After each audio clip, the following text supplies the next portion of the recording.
Nesse vídeo a gente vai para Barcelona, a cidade mais visitada da Espanha, com um impressionante número de mais de 8 milhões de visitantes por ano. Esse é um roteiro de 5 dias que a gente explorou bem a cidade e muito do que ela tem a oferecer, inclusive algumas viagens de bate e volta. E a viagem começou saindo de Madrid, são cerca de 3 horas de trem e são 3 as empresas que operam esse trecho: Irio, Renfe e Oigo. Se você tiver flexibilidade de data e horário, consegue passagens por até 9 euros cada trecho.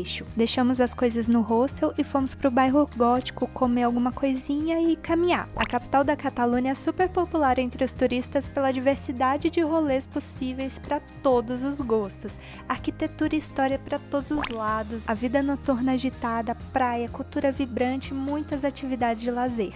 E nesse primeiro dia a gente reservou para conhecer Barcelona com um ônibus turístico.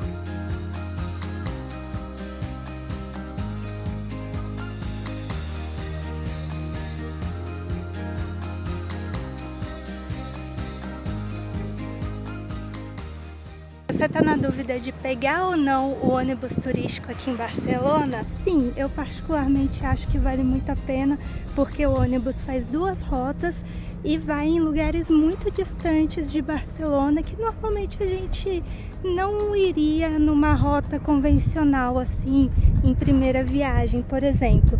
Super legal, você fica lá em cima, dá uma olhada, tem a vista privilegiada da cidade, tem um monte de parada diferente. Por exemplo, aqui a gente tá na Vila Olímpica, que recebeu os Jogos de 92 das Olimpíadas, né? Ali é o estádio.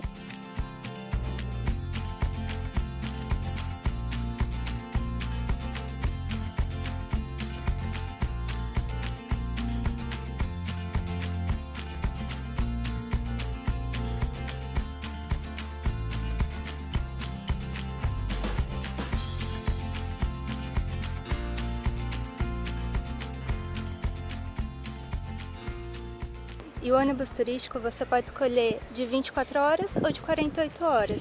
E essas horas contam a partir do horário que você inicia a sua jornada no ônibus. Você entra no ônibus, valida o ticket e aí começa as suas 24 horas ou 48 horas. Então, se por acaso você começar hoje às 3 da tarde, vale até amanhã às 3 da tarde, caso for 24 horas. É muito interessante porque você pode ir descendo, olhar lá os pontos turísticos que você quiser. Se você não quiser, você não desce, só fica lá olhando, admirando. Bem interessante para se essa for a sua primeira vez em Barcelona. Se por acaso você está vindo com pessoas com mobilidade reduzida, criança também, é mó fuzuê assim, e lá em cima o pessoal, quando passa por um bando assim, todo mundo fica dando tchauzinho, faz uma brincadeira, uma festinha, bem legal. Vou deixar o site que eu comprei aqui na descrição do vídeo. E a gente fez as 2 rotas e tá adorando.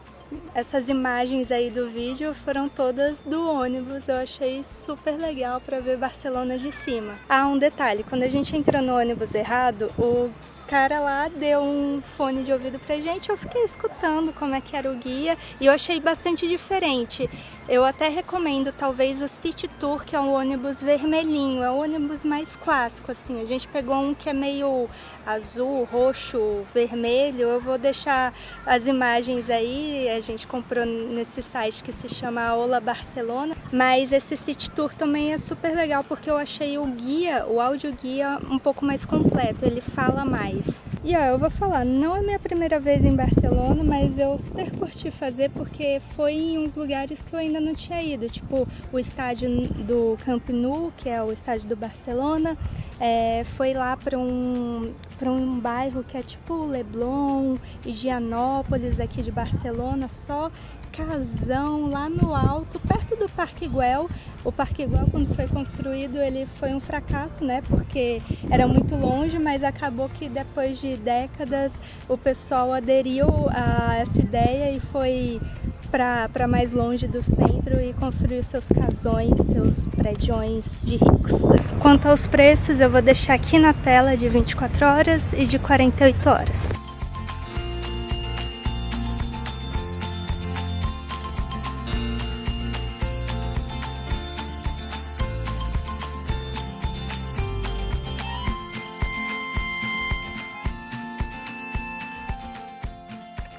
No segundo dia a gente foi visitar Montserrat, que é um conjunto montanhoso que é ícone da Catalunha.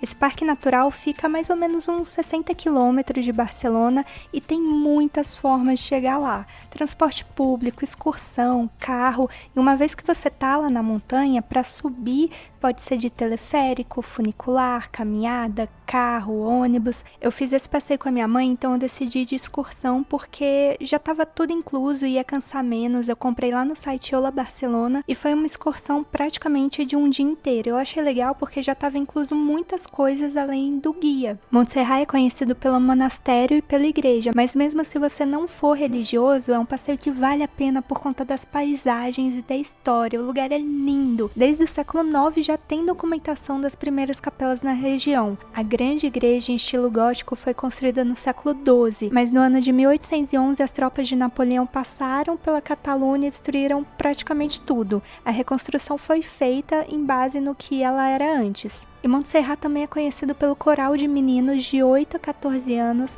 que tem mais de 1000 anos de história. Eles fazem uma apresentação somente nos dias de semana. É um ingresso separado e o espetáculo é lindíssimo.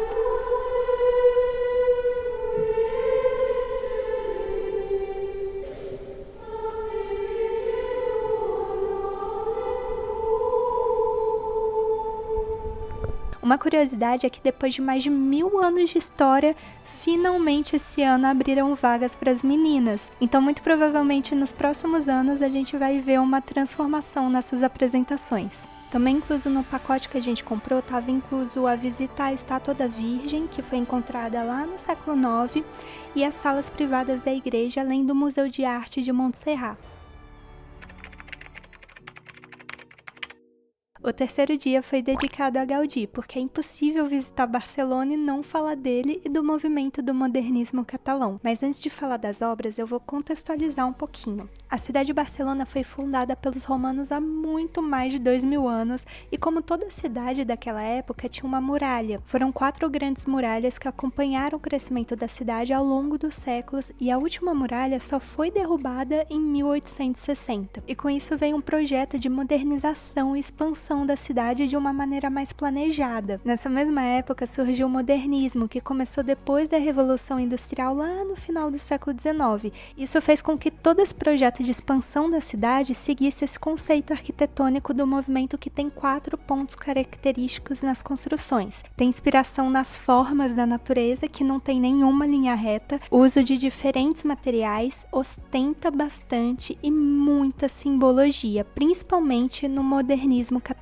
E nesse período entrou em cena o Gaudí, com seus projetos incompreendidos na época, mas que depois de anos as pessoas conseguiram enxergar sua genialidade. Por isso a gente teve um dia só para apreciar suas obras com calma. A primeira foi a Casa Batlló, que ele fez para a família Batlló, uns burgueses da época que queriam ostentar toda a sua riqueza. Chamaram o arquiteto para fazer uma renovação no seu prédio e ele mudou completamente tudo, desde a fachada, que conta a história de São Jorge, que é o padroeiro da Catalunha, o interior e os móveis também. Tem um monte de tipo de ingresso diferente e eu recomendo pegar o ingresso Gold, que tem um tablet de realidade virtual contando a história do lugar e também o projeto de Gaudí, e dá acesso ao quarto dos Batlló. Esse ingresso foi 39 euros. No meio da visita e também no final tem uma lojinha de souvenirs e algumas coisas são exclusivas do lugar, então se você gostou, não deixa para comprar em outro lugar, porque provavelmente você não vai encontrar igual. A última sala da Casa Batlló era uma experiência de luzes bem legal, mas eu vou deixar aqui uma dica para quem for sensível à luz ou então tiver claustrofobia,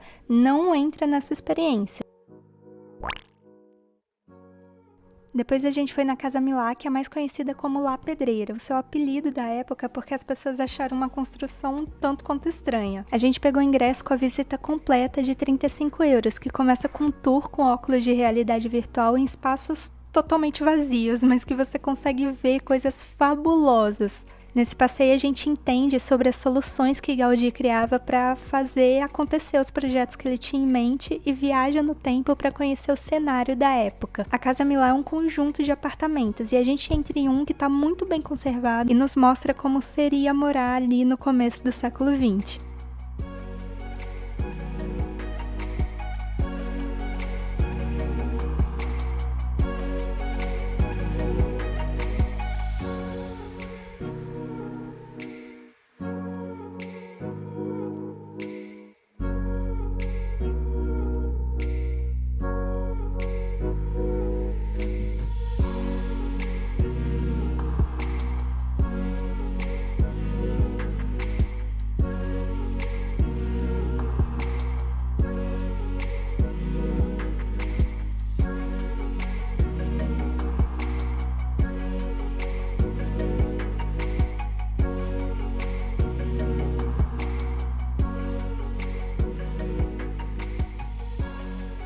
sótão tem uma exposição de outros projetos de Gaudí e também alguns móveis que ele criou, e na parte de cima do prédio tem a terraça com vistas incríveis para a cidade.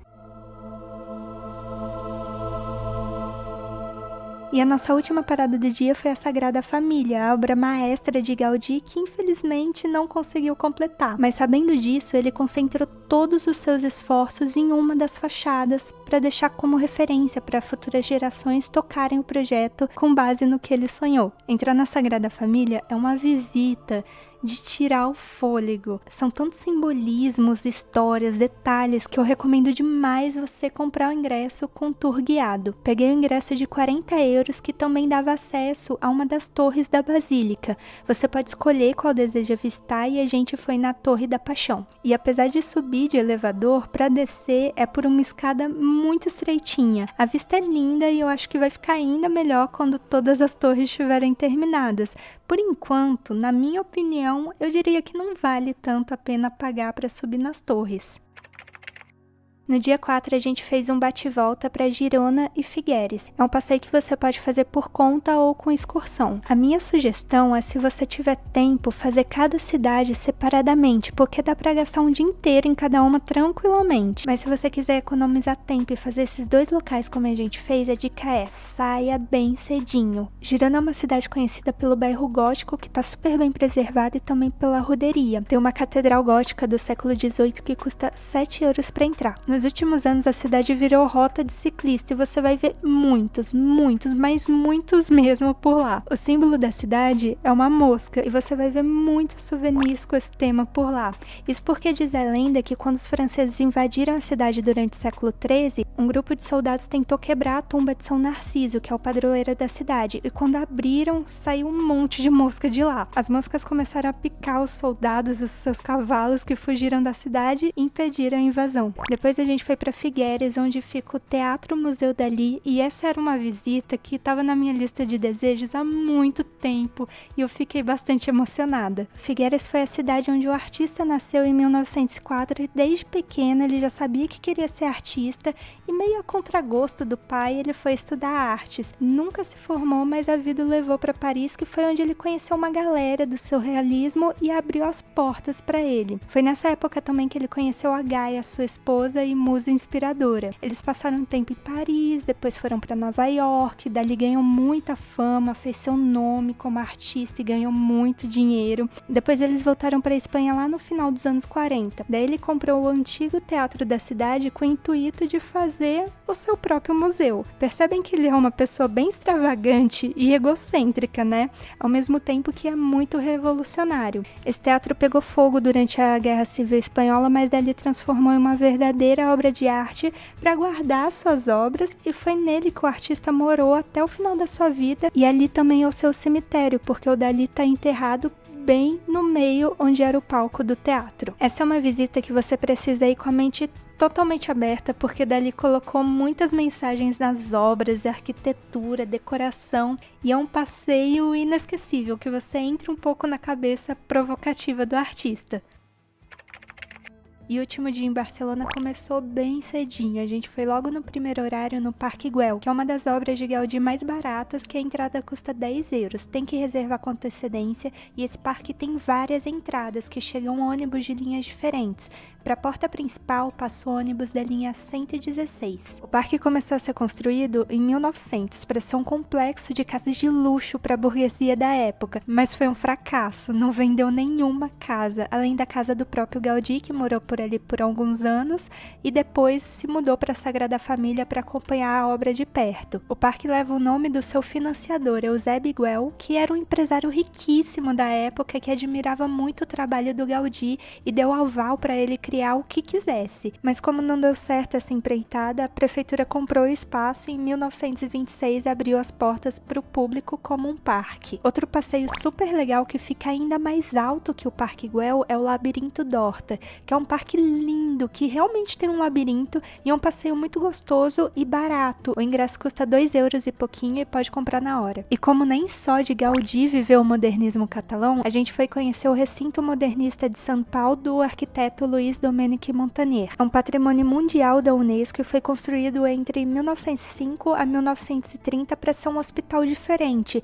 como se fosse uma cidade-jardim para recuperação de pessoas doentes. Hoje o lugar não é mais um hospital, mas conta a história desse complexo gigante que é interligado por túneis e tem exposições diferentes em cada pavilhão. Depois a gente foi no Arco do Triunfo, o Parque da Ciudadela, e daí em diante a gente foi caminhando e explorando essa parte da cidade. A gente foi ver o mar e, por último, caminhar um pouquinho pelo centro histórico da cidade, que eu quero fazer um vídeo exclusivo para isso. Se você viu o vídeo até aqui, é porque tava interessante, né? Então se inscreve no canal para acompanhar outros vídeos de viagem com um monte de dicas como esse. E lá no Instagram a gente também mostra a nossa rotina e tem conteúdos diários.